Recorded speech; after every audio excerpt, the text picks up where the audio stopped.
अल्लाह की सबसे प्यारी बात यह है कि अल्लाह सबका है। अल्लाह उसका भी है जो नमाज पढ़ता है और उसका भी है जो नहीं पढ़ता।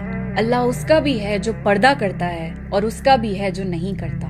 गुनहगार होने का मतलब ये नहीं कि अल्लाह आपका नहीं है। अल्लाह सबका है।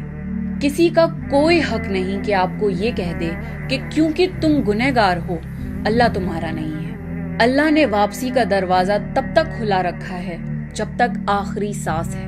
अल्लाह से कभी भी नाउम्मीद मत होइएगा। जब सारे दरवाजे बंद हो जाएं, आप सिर्फ अल्लाह को ही अपने सबसे ज्यादा करीब पाएंगे।